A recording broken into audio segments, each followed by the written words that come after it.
Maybe even come out there and do something. Well, I have never seen.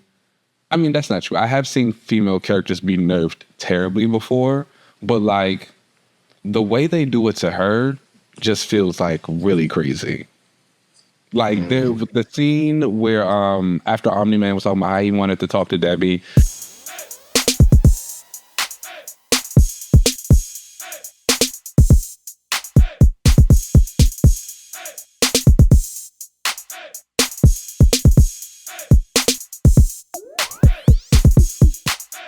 all right, y'all. Welcome back to another episode of another relaunch. I am Clark, aka Gladiator.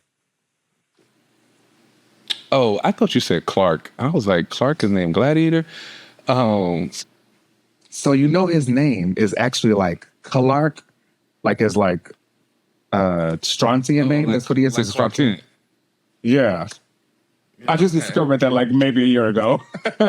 That's like I'd never. that was the I've point. just always thought his name was Gladiator, so that's all I've ever called him. Yeah. Yeah. It's like his like real name is Clark. Okay, well that's cool. I'm Selena Kyle Catwoman. Hey. Oh, okay. Kitty cat. Yeah, you know, kitty around her, as she says. How are you doing? Clark? Great. Clark? I wonder if anyone ever called him that like in the comics often. Not really. Everyone's called him Gladiator. Yeah. And she's kind of cool. He's fun. I'm good. I am been traveling a bunch, doing a bunch of stuff with some family, but overall I'm pretty The good. airport's I'm getting good. better for you. Yes, they weren't initially, but they have the wait times and stuff have gotten a lot better. I do have to say, seeing the ICE agents at airports is not only upsetting and discouraging, but seeing like black ICE agents is where I'm like, what? Like you really out? Like you really like that's crazy. Yeah, like ICE agents anywhere is just kind of insane to me, and then ICE agents of color is even more insane because it's just like, why are you here? How did you get here? When I see the Latino ICE agents, I'm like, this definitely is like not what it's supposed to be right now. So I don't know how you got here. And then they don't be doing nothing. They just be standing there in the way, just Standing there. back and forth, lazy. Go, like, if you're going to do, like, well, I guess not do something because them doing something would be them taking people away to a facility. So don't do anything, I guess. But, like, don't be here taking up space either. Like, just go back home. Just don't be here. How about that? Just don't even be here. Like, just don't be here. Like, it's, Be done with it. So, yeah, I get it. How are you?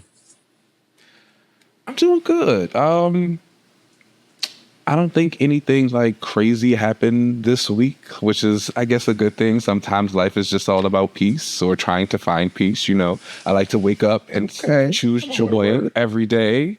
So I just want to keep that going. Ain't nothing wrong with that. All right, then let's go ahead and get into the bits of the week. It's kind of a light week this week. We're just going to be talking about the Supergirl trailer that came out. Now, I am going to already preface this, and you know, listeners out there should already know I'm not the biggest fan of James Gunn. So this went about like what I expected for this trailer for me, which was whatever, I guess. Although I will say that I kind of like Millie's, I think I know Adcock, I believe that's how I pronounce her last name. I do kind of like her portrayal of Supergirl, maybe. Although it was weird that in the beginning of this trailer, like she's checking her messages, she's getting this message from Superman, and she calls him Clark. So how? I thought that was weird. Like, why would she call him Clark? Does she? I guess she does call. Clark is his human name. She's gonna call him Kal-El. I mean, well, they had Wonder Woman calling him Kal-El, and It doesn't don't matter. they just let people do whatever with the name at this point. Yeah. What did you think of the trailer? No.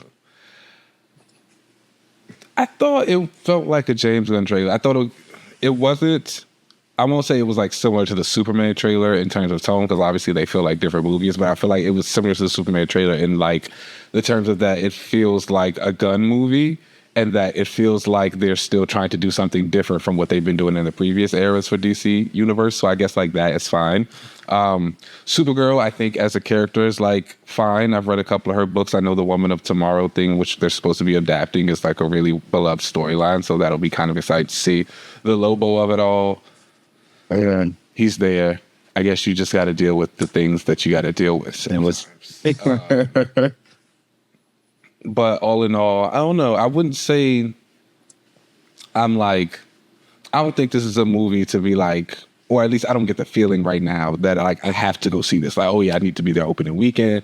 But I do think the girl Millie's going to be a good Supergirl, and I think it'll be a decent enough superhero movie for what Gunn puts out. Yeah. The cliche dog getting hurt, and now what they got to like work on and save the animal, like, oh, we get it. But also okay with her like not having the dog. Like, why does Kara have the dog? Are her and the dog like close, or have they gotten close? And I just missed it. I know she got a cat, or she used to have a cat. You're asking the wrong person. Though my favorite over in the super corner is Connor. Connor. Yeah, I think he did. I don't think so. He's in space, I think. He was in the Green Lantern book, but I wasn't reading it because, that writer. He was a Green Lantern? Yeah, he was like in Green Lantern. He just like appeared. And he doing some helping out some stuff. Yeah. Although I would like Apollo to be more in the Superman corner. If that was the case, then he'd be my favorite. But he does love Superman. That's like one of his like key characteristic attributes. He's like loves Superman and looks up to him as a hero and wants to be more like him. That would be nice. That would be cool. I think he needs the corner. And Superman needs the sun. Like that could be a thing. And Superman got to reckon with the fact that, Apollo has no problem killing her. And they don't do that over there. So I think that would be interesting. It could be. I could see that. You should write. Oh, to DC. Do they have like a thing? You know how like Marvel always has, you could email them to, say stuff. I don't think I've ever seen DC do anything like that. At least I haven't found it.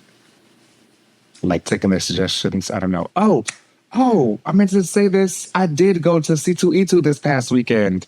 And I got to talk to Philip Kennedy Johnson. Shout out to him. Okay.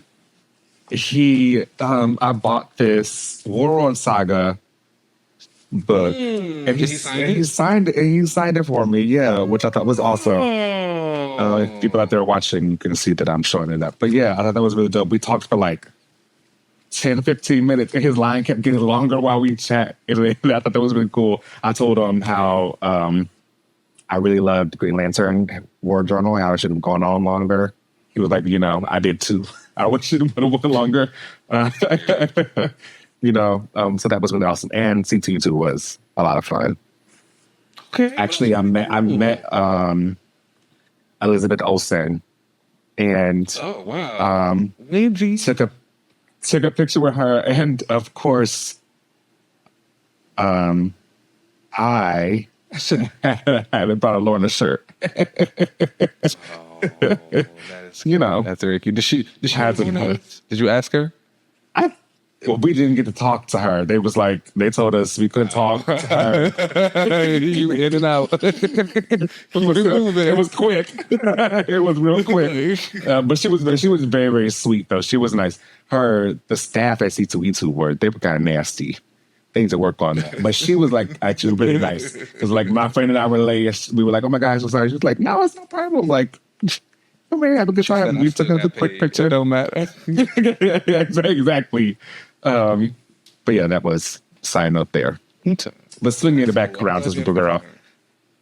Yeah, I did. I don't know. Like kind of like you said, this didn't give me like I have to go rushing over and see Supergirl.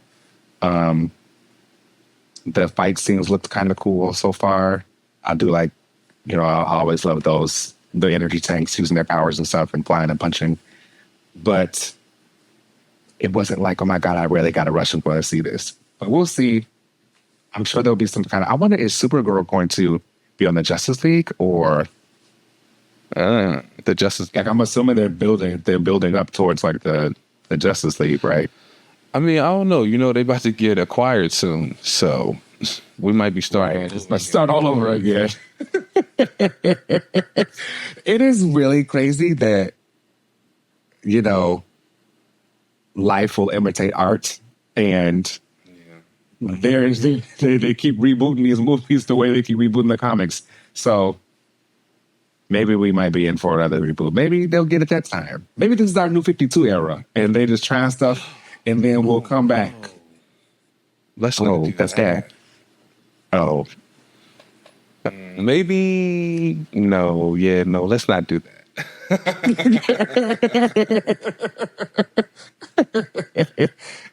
you know, yeah.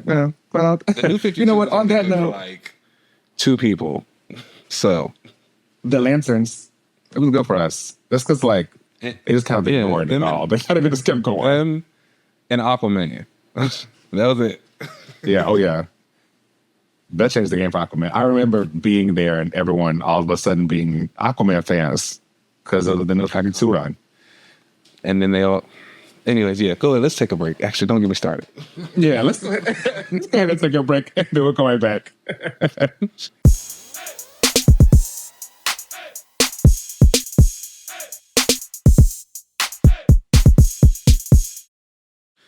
All right, everybody. Welcome back for another fantastic week of comics. Well, not really.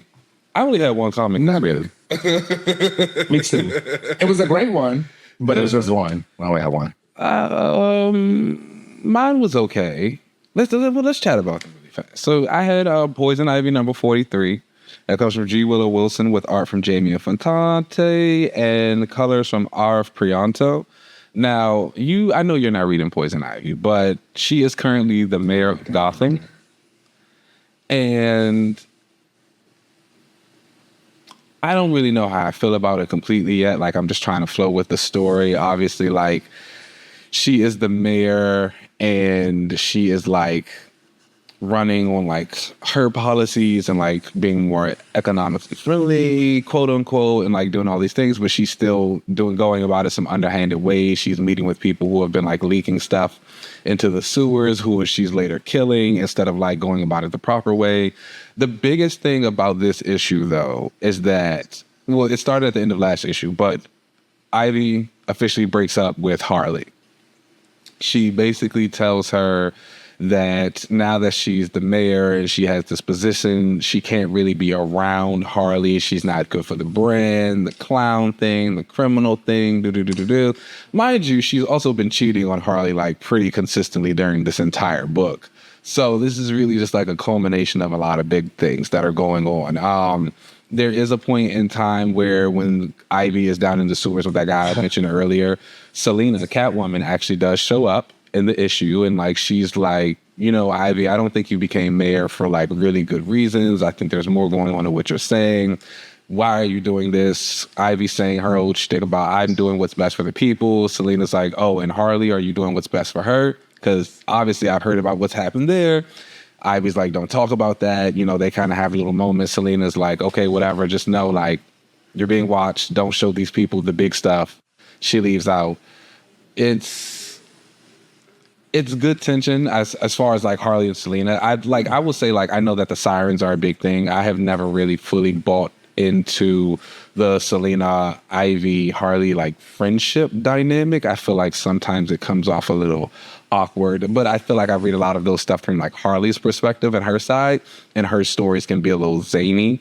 And maybe that's why they don't hit. I did like this a lot for Selena and Ivy and like them talking, and that was cool, and just her being accountable, because again, like all these girls in Gotham, they are all, and I feel like Selena has also kind of gotten to this point where, yes, she's still technically like quote unquote a bad girl, but she also, I think, has gotten to a point where if what she sees Ivy is doing is like too bad or too dangerous, Selena will step in and stop her.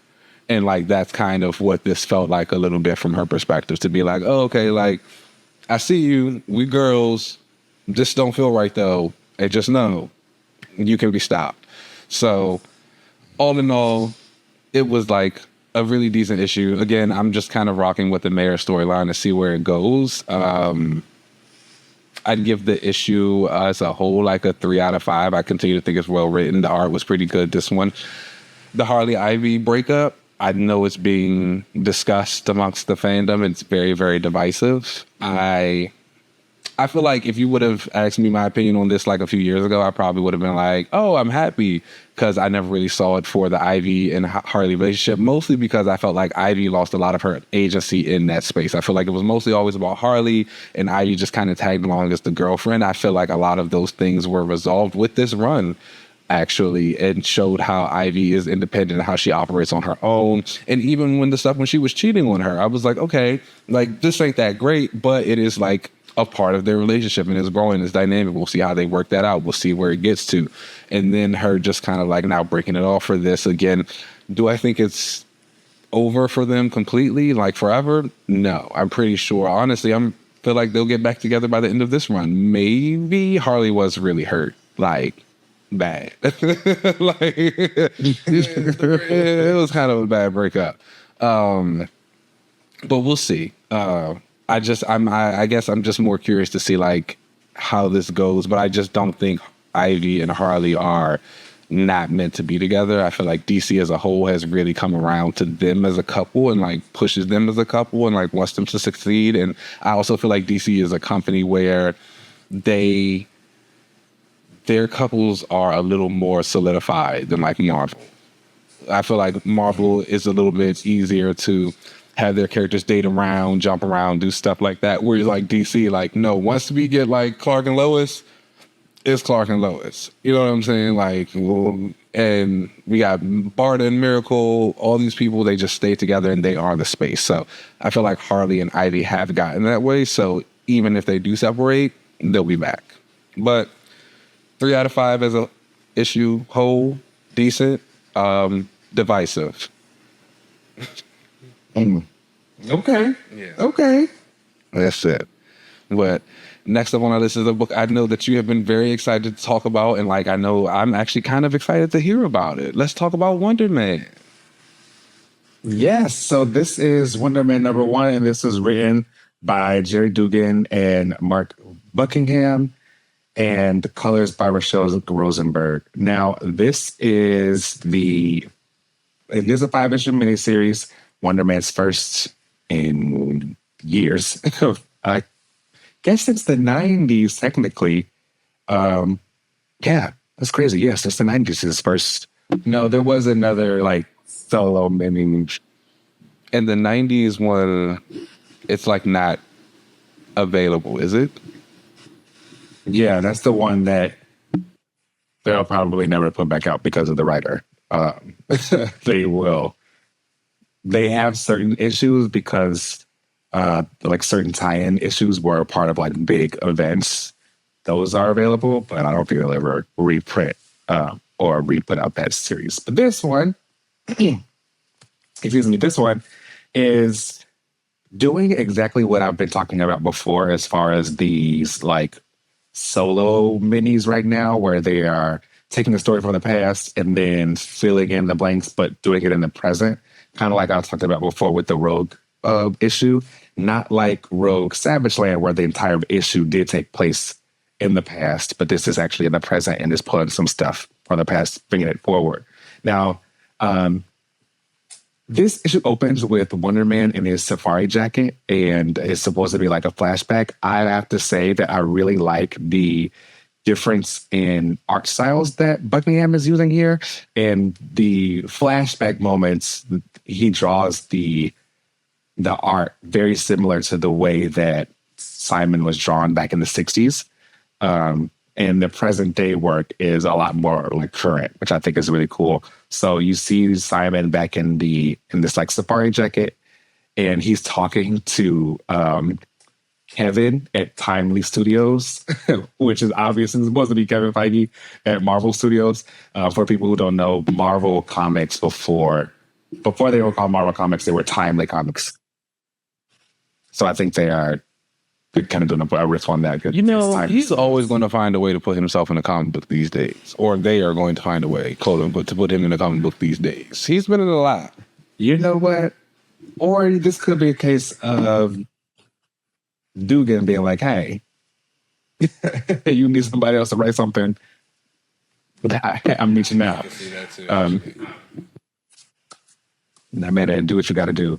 But yeah, he's on a call with someone at Simon Studios, letting them know that, you know, they've got this deal to work out, and she's going to be the lead in a new movie called like Monarch Starstalker. It sounds like a Star Wars movie, basically. So it's going to be like, great. It's the big movie put on by Timeless Studios. Now, then we flash forward to the present, and he's like, you know, hey, y'all, like, it's business time. I'm trying to pitch you guys this show that I'm working on. And the woman who he's on the phone with is like the second assistant that Kevin has had in a day, which is funny because, you know, in Hollywood, they will run through those assistants. He's telling them like, hey, you know, I got this production deal. Like, I want to come and pitch my thing. And the assistant's like, your production deal, ain't that like almost up? And like, we don't really care so much anymore. What we really need you to do is to work on wrangling in some talent. This guy named Randolph. Now, Simon says that he has done this for them before. Anytime some talent like goes off, Simon will help with bringing them in and reeling things over so that the talent can continue working on whatever project. And he was upset, like, you know, I hope it's not with Randolph. Of course, it ends up being with Randolph. Now, what we find out is that Randolph and Simon knew each other back when Simon was in jail. You see this entire flashback, and it's drawn just like when Simon first went to jail. You even see like the newspaper clipping from his first issue, Avengers #9, showing how Simon embezzled the money and went to jail, how he embezzled it from Tony Stark, how he does not like Tony. And we see that in the Randolph, like, exactly. I love that beef. But we see that him and Randolph like knew each other. They were both got like arraigned and arrested together. They knew each other in jail. He is coming to Randolph, who is now the voice for, let me get their names right. Randolph now does the voiceover work for Ziggy Pig and Silly Seal, which are definitely supposed to be Mickey Mouse and like Donald Duck. With the playoffs, and he does the voice for them now, and he's like the big star on set, and he's like running things now on the set. They really want him to do well because he's the voice of their main characters. Simon comes over, he's like, you know what's going on? I heard there's some issues over here. Like, what's the problem? He's like, you know, I don't know what kind of problems you got going on. Like, I didn't steal the money. And he's like, what money are you talking about? There was like $14 million that were stolen. We see these flashbacks of them in jail, how that we saw that their friendship, how they were getting kind of closer. Then all of a sudden, Hellcat shows up. Now, I don't really care for her. Hey, the Queen, Patsy Walker, Queen of Hell. She's comes in on this motorcycle because I guess she's been working for the feds, I think. Yeah, she's working with the LA District Attorney's Office. She has frequently been a private investigator, so that tracks. She's over here trying to figure out what's going on. I'm sorry, it wasn't $14 million, it was $13 million. And she helps the LA District Attorney's Office whenever they deal with cases, specifically people with superpowers. So they're trying to figure out what's going on with his money. Simon's like, don't worry about it, I can take care of it. And she's like, you don't remember me, Wonder Man? He's like, we met before. And then he's like, oh, wait, I do remember you. And there's a flashback of when he beat all of them up back in Defenders. Weren't they? He beat his Avengers together? No. He wasn't on that team? With Hellcat? No, that was Tigra. Never mind. Tigra. That's Tigra. Tigra was there. That's mixed up. But we see this flashback from Defenders 47 where Simon beats up Moon Knight and Hellcat. And he's like, oh, yeah, I forgot I did fight y'all. And there's a little bit of some flirting going on here. So why wouldn't you? Passes that girl. Bombshell. Super. Simon's a hottie, so I totally get that.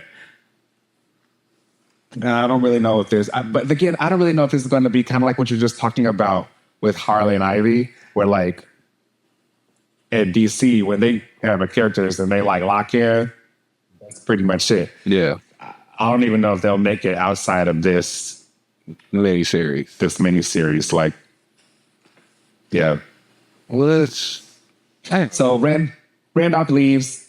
He's like, I got somewhere else to be. I got to go do some like fan signings.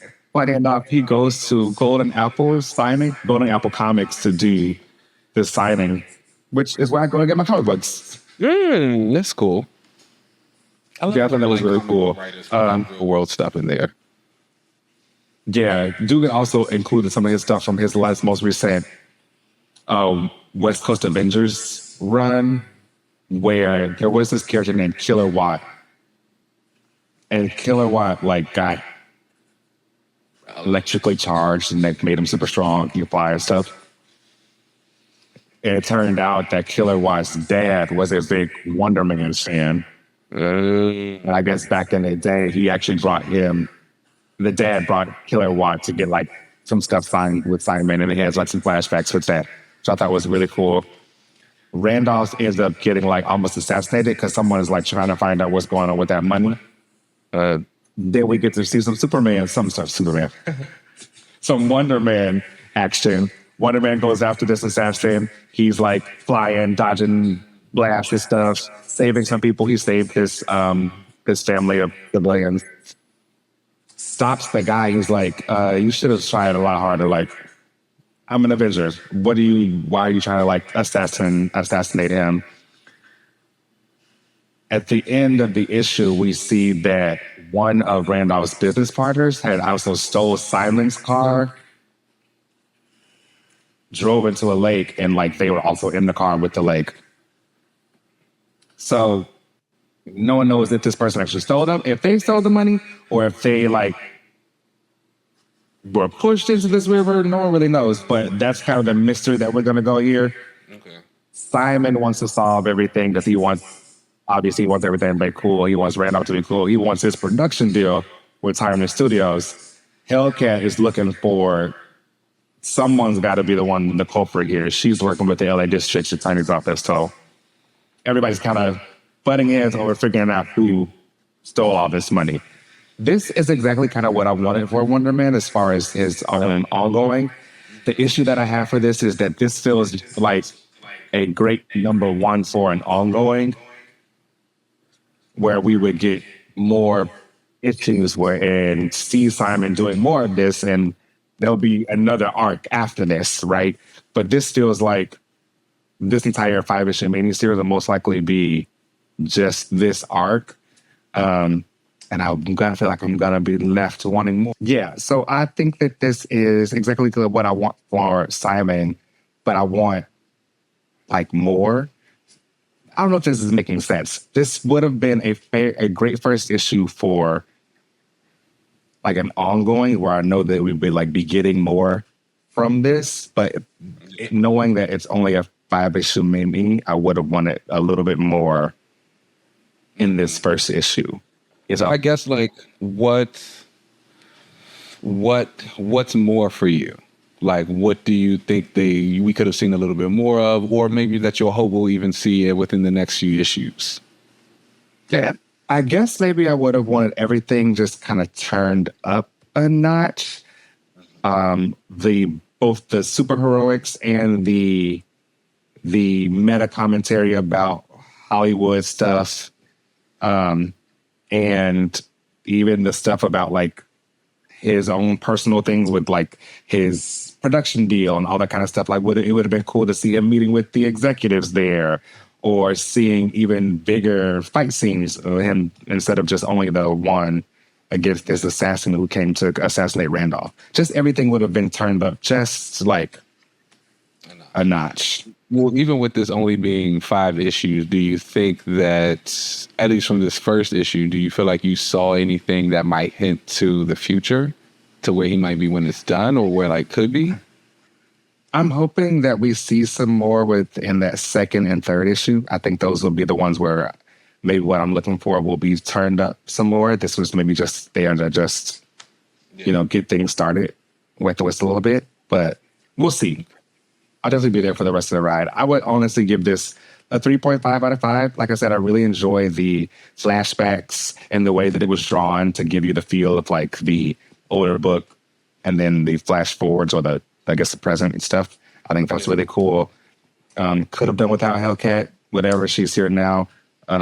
Also would have preferred a different, I know he needed a new costume. I totally understand that part, but throwing the green on there I'm not really feeling it.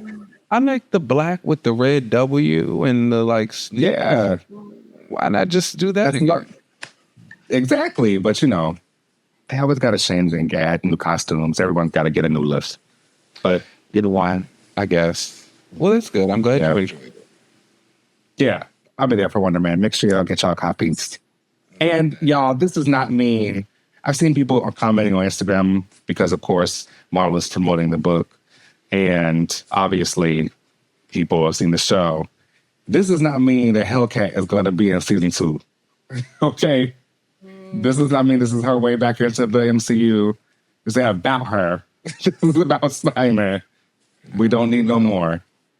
A lot of them Netflix people have been making their way over. Okay. They have. We don't need no more. Let's go ahead. Let's take a break and then we'll be back. Let's do it.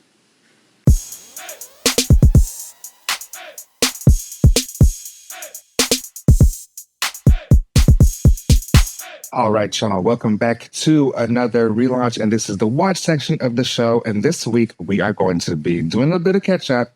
Now, we are going to be talking about episodes 3 and 4 of Invincible. I'm sorry, 4 and 5 of Invincible, and Daredevil season 2, episodes 1 and 2. Now, to kick it off, going into Invincible, episode 4 is called Firm, and it was written. Really? Okay, hold on. Let me go through the credits, and I'm shocked by that. So this was directed by Ian Aveno, and it was written by Robert Kirkman, the creator of the series. Now, this specific episode, I know, is one of the episodes that is all new. This was not from the comics, so it was a fresh storyline. And I thought you were going to be into it since it got a cult and all that kind of stuff. I thought I was going to be into it because it had the Etrigan knockoff guy. Yeah.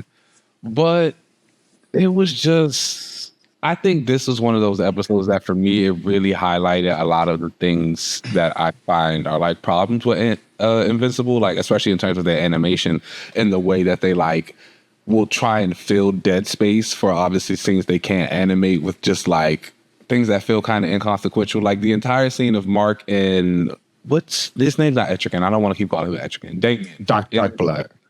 Yeah, Dark Blood. Him and Adrian first falling down the cave, and they're just showing his helmet going back and forth, and then they're having a conversation about that for 5 to 8 minutes, wasting time. When Mark was fighting the demons and he threw him back up in the air, and we had to see him go all the way up just to come all the way back down, waste of time. A lot of the frames were slow. Mark also, for me, in this episode kind of clicked down a lot.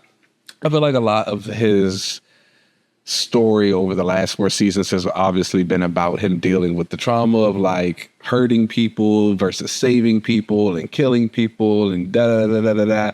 And it's brother, at some point, I don't know what to tell you. We 4 seasons in now. You've been doing this for a really long time. A lot of people have died. You have killed a lot of people already. We need to move on. And I think that is also a big problem. I was kind of saying last week, even with the Guardians and how it feels like they don't grow. It doesn't really feel like a lot of these people are growing. Well, except for, and we'll talk about that more for the next episode. But it just kind of feels like they're staying stagnant, or they just stay in this one pocket for a little too long. And it's it's not just developing the way it should be. Other than that, the like molten lava lady that they fought, I The thought that Volcanica. yeah, I thought the like fighting with her was fine. The way they got rid of her, I thought was a little bit easy. You just like kept punching her head off. It just kept going back. Like the problem's not really done. It's not really solved. Like so that's obviously going to come back. Even Damien getting free and then still like hearing stuff from Satan to be like, you actually might still work for me. Like that was fine. I just like I was outside honestly of like the volcano fighting. I was like not really into the episode. Okay. That was actually kind of shocking. I thought you were going to be into it because of the whole dark blood stuff. I personally liked the episode. I thought that the one thing I feel like people want are longer seasons for TV shows. And I think it's okay for them to add some quote unquote filler because it's not just about the main plot of Mark and the Viltrumites and everything there. You're filling in more backstory for other characters who just aren't Mark. And I don't think there's anything wrong with that. And these episodes can also be pretty great. I thought the animation was much better in this episode than on the next one, which we would definitely talk about because that was. I understand we got budgets and I understand we have deadlines. I also understand that you have different studios that you send stuff to. So you have different studios working on different animation scenes. But maybe next season, let's just get regular voice actors instead of celebrity voice actors. Maybe that might cut down on the budget or something because the animation needs more. I know sometimes they use a lot of Japanese studios and they like don't get paid anything. Neither the American ones. But that more is more so for the second, the next. No one can pay. That one to me was more for the for episode 5 than 4. 4 to me was pretty solid. So to go through the story, Mark confesses to Art, the costume designer, about his actions. He's feeling weird about it, and Art gives him his old costume back. Eve calls Mark to stop Kahor, which is that like sexist guy who the designers for that. I don't know, remember her name. I keep wanting to call her Lara Croft because they literally just designed her to look like Tomb Raider Lara Croft. But I thought that was interesting with her. Yeah. But Damien Darkblood uses some of Nolan's blood to like summon. He wanted Omni-Man to get summoned to hell, but he ends up being Mark instead. And Darkblood explains the whole like Volcanica thing to him and how they sees the throne of Satan and how we learn about like what Satan really is versus what we know Satan to be, which I thought was interesting that this series was going to have their own like take on a heaven and hell and Satan and all those kinds of things and everything that's going on there. Basically, Mark is being asked to gain the Satan's molten crown so that he can become like all powerful again and they can stop the Volcanica. They pretty much go through this entire thing with this fighting. I thought Darkblood's like suit was cool. I'm sorry when they were falling. I liked the conversation. I thought it was fun. Sure, they were doing a bit, but I liked the end result of the bit because sometimes things are just cool, which was the point of the whole helmet turn. He was like, sometimes things are just cool, which I also feel like this was a shout to the people in real life who have these debates about like the nanotech helmets versus the regular helmet. And like Mark was basically saying everything that people in real life have problems with nanotech helmets. They don't look great. And they was like, sometimes some things look cool. Yeah, people don't like the whole nanotech stuff and suits. Like that. I think it looks cool. Whatever. Yeah. So maybe that's why I don't really see the argument. A lot of them do that in the MCU. Like they don't physically take their helmets off anymore. They, I guess. I don't know. That's what the kids are debating. But then we also see, so they go through this whole thing on Hill. Obviously, Mark ends up helping. But we come back to Earth and Eve tells William about her pregnancy. Now, William has a whole new voice actor. I don't know what happened to the old one, but he has a whole new voice actor. That was, I felt like it was different. I was like, something's off about this, but I thought it was just because he was just because he was being kind of rude, asking about like, oh, maybe he got like super serum or something. Like, whoa, that's not important right now. She's telling you about her baby and she's not ready to be pregnant. Like, yeah. William's not that great of a friend, to be honest. And Debbie tells the kids that she wants to move in Paul. Her and Paul are going to sell she's going to sell the house, so she's going to move in Paul. And yeah, that's a little man. And then at the end of the episode, we see that Nolan, Omni-Man, and Alan have arrived. That in itself was wild to see. Now, rolling into this next episode, which is called Give Us a Moment. And it was written by Sol Choi and... I'm sorry, it was directed by Sol Choi and written by Andrea Lang. And I have to say, the writing in this episode was really, really well done. I really liked the entire conversation between Nolan and Debbie. Shout out to Sandra Oh. She was doing good voice acting when she was giving this speech.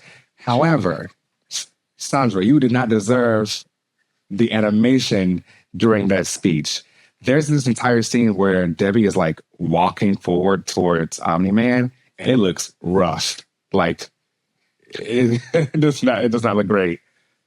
I feel similar about that scene. I thought like, as far as this episode, I feel like everything they've actually been doing with Debbie this season has been really, really good. And I feel like I'm not always like super on board with the way they do Debbie's characterization, but like this season, it feels like very on point, like very forward thinking. Like she's saying, like, you can tell she's grown from the woman that she used to be, and like Nolan's wife and all of that stuff. That entire conversation with her, like even with the Paul stuff, it did strike me, or I'll ask this because I noticed when she was going off with Omni-Man, I was like, why is Oliver never home? Where do he be at? Do he got friends? I don't know where he was. Sometimes I think he does the Invincible ink work, but also he might just have friends and be out. He just be coming home like regularly dressed, like your daddy was here for like 20 minutes. Where you been at all day? But whatever. But I thought that whole scene was really good. I thought it was well done. I feel like everything they did with Nolan felt very true. Like this man who is like trying to redeem himself, but it's like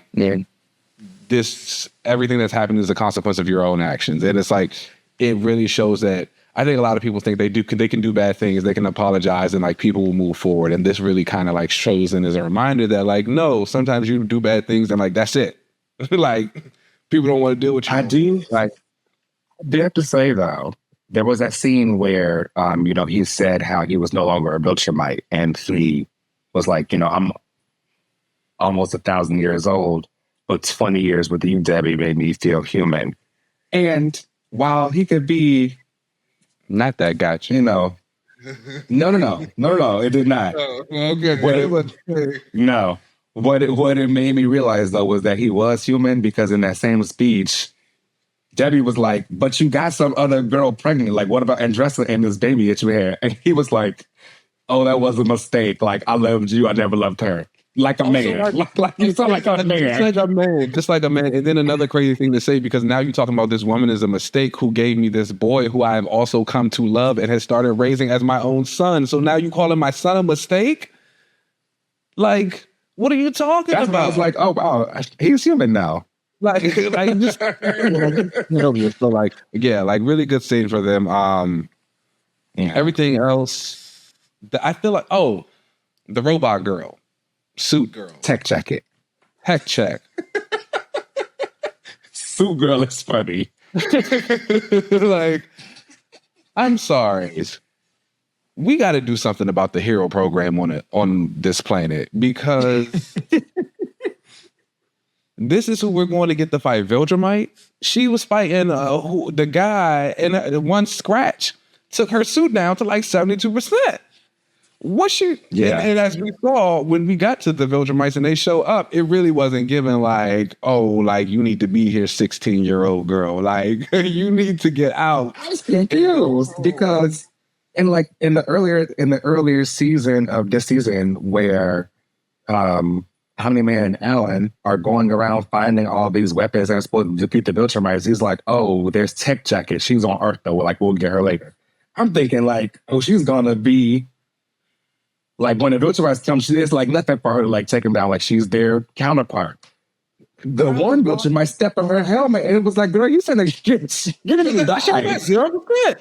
The armor was good. It was like, don't move. I got to repair myself. Like, what are you talking about? Like, what do you mean? Why is she here? Like, why are these people here?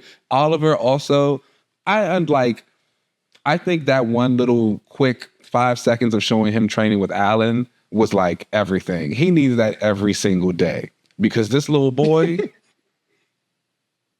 in the way. I also am like confused, I guess, about how his strength works because I feel like, yes, Mark's strength and everything came in a lot later, but I feel like they've always made it a point to be like, he still has like that Viltrumite strength. He's very strong. He's just kind of holding back. I don't feel like that with Oliver. It feels like he really be trying to give his all and he's still just very weak. I think that's just the way that his like DNA works because the Viltrumite thing, as Omni-Man told us, was that they were looking for planets for them to mate successfully. And I think That's fair. Mark might be the first like successful like mating thing. So they want to mate with the humans. That's crazy. Whereas I think, this Thraxan, or what do they call? Oh no, he's not a Thraxan. Whatever he is. The purple bug, Oliver, I don't think his like Viltrumite combination. Yeah. Well, poor boy, he was going through it. I will say, Which now that you think about it, that kind of makes sense because he,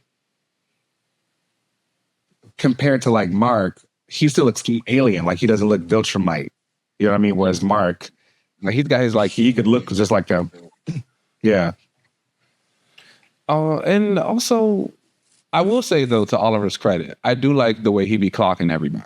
Like the people be trying to like truly treat him like a child, obviously, and he be like, no, like I am out here doing the exact same things as everybody else. You're going to treat me the exact same way. Even the conversation when they were telling him about like how Omni-Man came and they were like, we don't think he didn't mean anything by it. He's like, him not seeing me, you don't think he meant anything by that? Like. Like he didn't even like he was here and had a whole conversation with everybody else, did not see me at all. With everybody else, literally. Literally came here to ask for you, Mark, then specifically stayed around so he could talk to our mom and said nothing to me. And then just left. Because he wanted to spare me. And then when I get on the ship and he sees me, he acting weird. Yeah, because you didn't want to see me. Like, did he say? Yeah. I don't know. Oliver probably shouldn't just stay at home. He kind of was in the way. Yeah, he absolutely should have stayed home. It's not looking good for him at all. But, now I guess we can get to like the whole conquest fight thing. Wait, before we get to conquest. So we have seen Nolan on Earth with Alan the alien. They all are like, we got to go into the Viltrumite war. They jump on this ship, right? And then they leave it. I think that girl is a traitor. Because how did the Viltrumites know where they were? Supergirl? The captain of the ship. The captain, Alan's girlfriend? Alan's girlfriend. No. I don't trust her. I think she's the traitor. How did they know exactly where they were? And when she finally got away, later in the episode, after the Viltrumites and Conquest, she's speaking with the one traitor. I can't think of his name again. Of the Viltrumite Empire. And she's like, what do you want me to do? I can't believe I left them there. He's like, oh, there's a traitor amongst us. Like, since we have this traitor going around, we got to be careful what we do. I think it's her. I just assumed it was him. Like, he is the great betrayer. Like, why wouldn't he do it all over again? To get what he wants, which is ultimately to just like wipe all the Viltrumites out. He has that little that bomb disease thing to kill them all. The serum? Yeah. Yeah. I don't know. But I mean, I don't know. It could be her. I would be sad. Poor Alan. Maybe Alan will have to fight her. That would be so sad. Yeah. Speaking of fighting, so all the Viltrumites end up fighting. Conquest comes. They get to befriend. Again, Oliver is Schreier, but he's kind of in the way.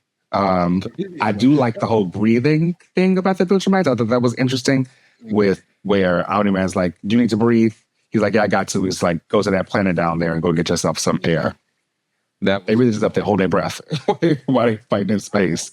Well, like the Viltrumites when they came out, again, Supergirl, when they were fighting the Viltrumites, but then like when everybody came out shooting the guns and like Supergirl and Alan were like trying to fly through, then people cannot shoot. Because how did all of those folks, all of those people shoot directly into the two people who were flying directly to them and nobody got hit? They flew right past y'all. Like, that was insane. That was insane. And then everybody's chasing them and y'all still can't get them? That is kind of bad. And then the two Viltrumites who were supposed to be like super like strong and fast and have all these things, like so everybody scared up. They not catching up to Supergirl. Come on, that's all. You do not see it for Supergirl. Come on, like I don't want to hear it. Although I will say her suit did come in handy when it put them in that little like pocket thing. That was cool. Yeah. And then now we're on that planet though with the Conquest. Yeah, I was convinced Conquest was gonna kill Oliver. I did too. I was like, oh yeah. When he showed up behind Oliver, I was like, oh, that little purple boy is done. But you know, Mark came through, saved his brother. Their fight was very intense. He said one line when he came through and saved his brother and said, "You're never gonna breathe again." And that was it. And he meant it. Now, when Conquest did his little forefinger thing, it went straight through him. Straight through him. I will say I was. Were you gagged? I wasn't expecting it. But it was more so like what happened afterwards. Obviously, like Mark is still like fighting on, holding on strong, flying, holding, strangling him. They're flying around, hitting all the raw stuff. And when he started like pulling out his intestines, I was like pulling his guts out. I was like, okay. I was like, he should not still be staying there right now. Like your group needs to listen up. Your group needs to loosen up just a little bit. Just a little bit. But that was also like gross. It did. I will say, I think the guts pulling out moment did last like a little too long for me. I feel like it went from like shocking to gratuitous after a while. But like, I get it. Like, it was something very shocking, very gagging. You really wanted that horror of it all to go in. We have been talking a lot about like war and how war is not good and like how it's very bad and like these are bad things that happen. Oliver and Omni-Man like flying up at the end and just seeing Mark kind of there like with his guts out, but like Conquest. And like, it's like, hell. Like, I don't know. I guess we'll see how we fix that. I don't know how you're gonna hear that. Your guts are literally on the floor. We saw him. Conquest is pulling them out. Like handfuls of just like large intestines, just it was nasty. You heard it like squishing and like, hitting the ground. But he finally, killed someone. I wonder if it's going to affect him psychologically. Again? Well, not finally. I guess he did. Never mind. It's just like, we're back here again. But again, I feel like each time he has also killed someone has been for a different reason. And like, maybe this one won't affect him as much because he was about to kill his little brother. And Conquest is just like evil. So... And Conquest brought up Eve. He said, I wonder how she is. I can't wait to taste her blood again. And then we're literally going to war with the Viltrumites. I don't know, like, we got to do this. Like, how else we going to finish this off? Yeah, and we need to heal Mark up fast. Because like, maybe too many of us who can do something. Like, Supergirl, we'll see. Maybe Eve can come out there and do something. What? I have never seen, I mean, that's not true. I have seen female characters be nerfed terribly before, but like the way they do it to her, just feels like really crazy. Like the scene where after Omni-Man was talking about how he wanted to talk to Debbie and Mark and everybody was like, we don't think that's a good idea. And then he literally had to like pick Eve up to fly off with her because she can't fly on her own right now. I was like, how sad. That's because she's pregnant and she hasn't told anybody yet. Well, we'll see how much longer Gotta go to the clinic. Goes not too long. She's gonna go to the clinic. or we never know. Actually, who knows? At least that's what happened in the comics. But what would you rate this? What would you rate this episode? I would give this episode honestly a 4 out of 5. I liked it a lot. Definitely one of the highlights of the season so far. Okay. What would you give this episode? Well, hold on. What about the previous one? Previous one, I would give that one a 3.5 out of 5. Okay. I would give the last one a 2. Oh. I would give the Conquest one a 3.5. Okay, that's fair. Yeah. Honestly, I gotta go back. I would give episode 4 a 3 out of 5. I would give episode 5 a 3.5 out of 5. Yes, that I can see that. That's how Some of the animation was just like, it was rough. Like, whoa. And you know what's crazy? I saw some of the Invincible fans trying to talk about Castlevania and say that their animation is better than that.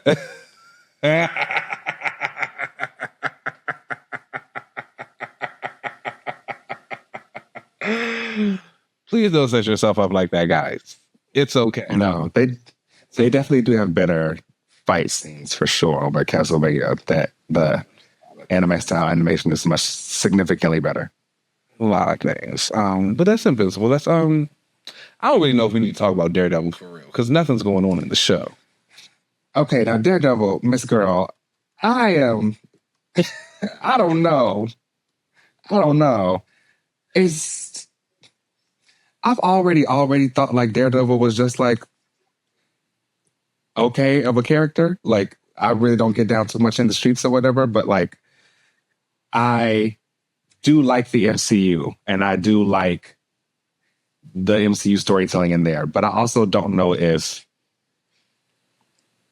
Daredevil, this show specifically, might be for me. I don't know. I don't think Daredevil Born Again is for me. I loved season 1 of Daredevil. I mean, on the Netflix, obviously.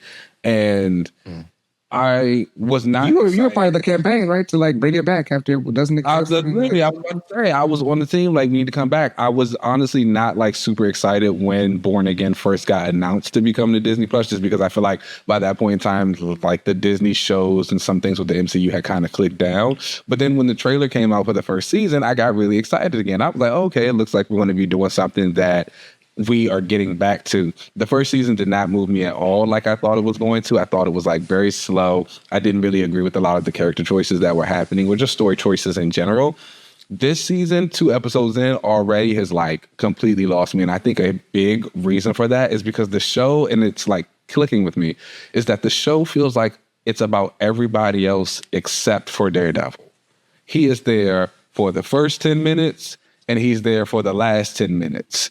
And everything else is about everybody else for some reason. And then I also think a lot about the Netflix series in general and like what they did with Mark and like how they did his abilities, how they would let us see like how he saw the world as like outlines and things, how they used to talk about him hearing and like him like I just don't feel any of that from Born Again. It just doesn't feel like Daredevil. It just feels like they're doing these things. Even someone like Karen. And like I am not against adaptations changing characters for whatever they're doing. Like, it's going to happen any time that you get it. Like, you're going to get some tweaks. Karen at this point, though, is like an original character. Like, completely different and like changed from anyone that she is in the comics. And it's strange to me because it feels like there are characters that actually exist that take up that space that they could have just used and brought in. And then I need to also... Episode 1, when she was walking around that little convenience store with that black bob on, I don't know what the wig department was doing, but like we need That's her incognito job. that was completely folded under, and I don't ever want to see that one again. Like, just let it go. But again, like it just continues to kind of like hammer in my point where this show, it just feels like it's about everybody else except for Matt, and it's just kind of like getting a little frustrating on top of it already being a little boring. Yeah, I think you kind of really clocked it for me. How I feel about this it's not a lot about Daredevil. I think I would like it more when it was about Daredevil, considering that my favorite parts about Born Again have been Bullseye. Whenever they bring in Bullseye, which usually means Daredevil ends up coming in. I do think that some of the kind of meta commentary with the characters and their actions in the stories are interesting and cool. Like the Anti-Vigilante Task Force, the AVTF, feels very ICE and very,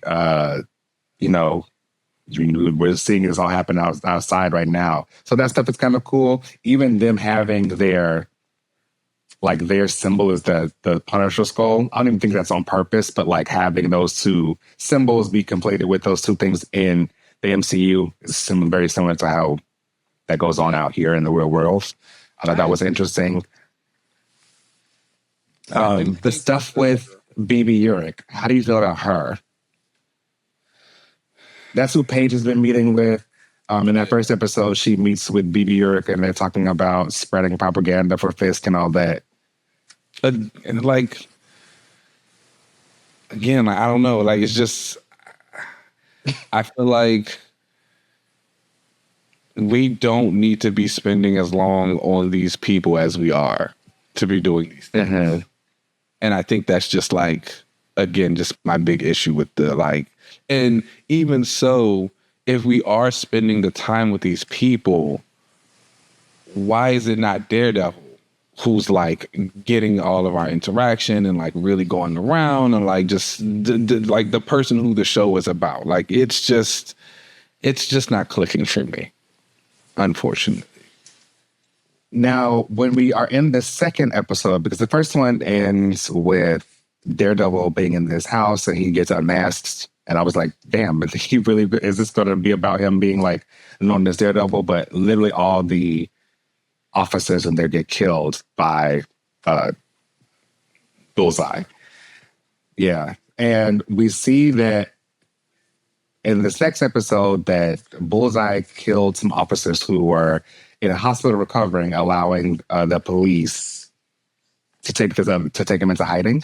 Now, there's this detective, Angie, and she goes to Matt Murdock and Paige's hideout in the Josie's bar to let them know that this Cherry woman is safe. Now, I feel like things starting to switch towards like the Del Toro family with Angela and doing all that stuff there. I feel like I want them to just go ahead and like make her White Tiger or like just introduce White Tiger into this or just kind of like pull that trigger. And I feel like that might add something to the show, but I feel like they're just kind of like circling the drain on it instead of just making something happen. I mean, and we know Jessica Jones is supposed to show up.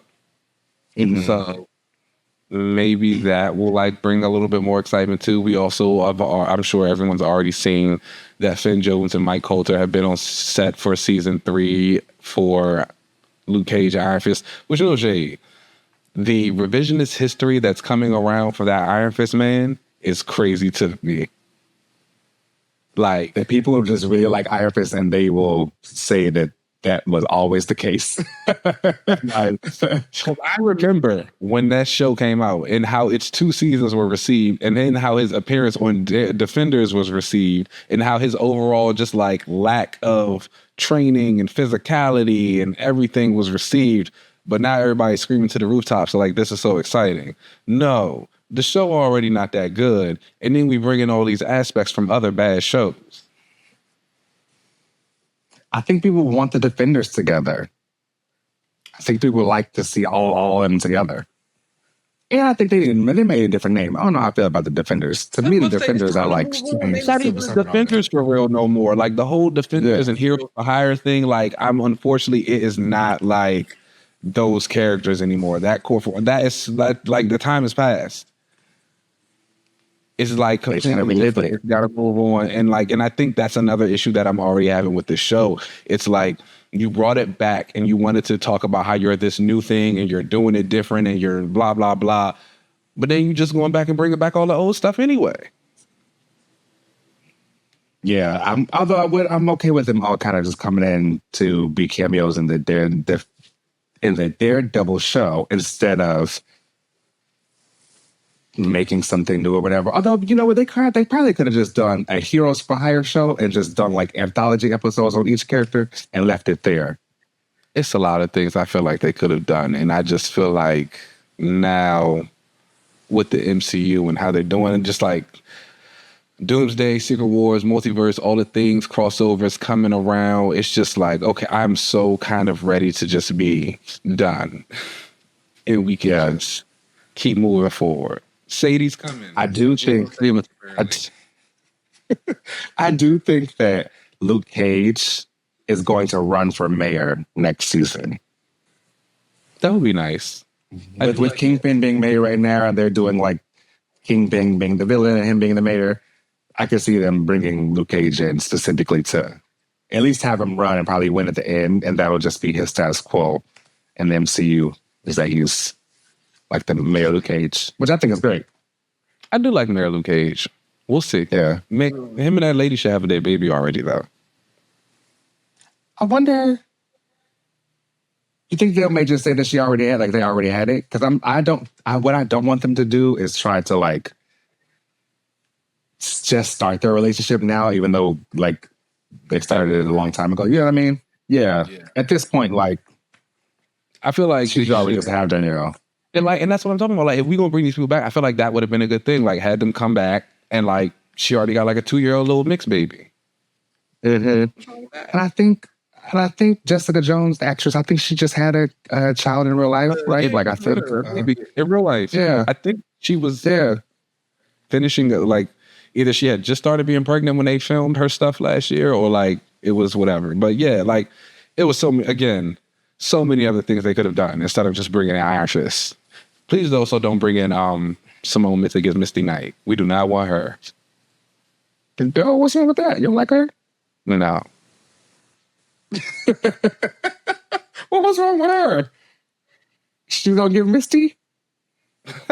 She a little boring. I wasn't a fan. If we're gonna bring Misty Knight back, it should be somebody else. A recast. Yeah. Yes. I want to see, I don't know. I'm not going to hold you. I don't want Misty to appear in TV because I want Sam and Misty. And, you know, I am still convinced that Marvel has this like barrier between the TV characters and the movie characters. Like they don't always cross over the way we want them to. Maybe a little bit more now. Maybe. But if we want Sam Misty, I think she got to be in a movie. So put her in a movie. Yeah, we could definitely do that. Again, the girl should have been Misty in that movie, but she should have moved. Yeah. We had to move on from that movie. They played in his face. Well, what would you have rate the first episode of Daredevil? A lot of fun. Damn. I would give it. Oh, yeah, and the second one. Oh, no, you go ahead. Go ahead. What's the second one? Also a 2 out of 5. Damn. Okay, I would have given the first episode a 2.5 and the second one also a 2.5 for sure. Born Again? I don't know. I don't think he's risen. Well, that brings us to the end of the show. Make sure you guys rate and subscribe to us wherever you are on you get your podcast. You can follow us on Twitter and Instagram at Another Relaunch. You can watch us on YouTube at Another Relaunch TV. You can email us at anotherrelaunch@gmail.com. You can find me on most social media platforms at UncannyLZ. Keenan, where can they find you? Well, I was about to say, wait, you were supposed to find a new name. Did you choose a new adjective, or are you still deciding? For me to come back to Twitter, that's never happening. I'm not coming back. Okay, that's that's all. Well, you know, there's an underscore at the end. All right, y'all. We'll see y'all next week. All right, peace. Peace.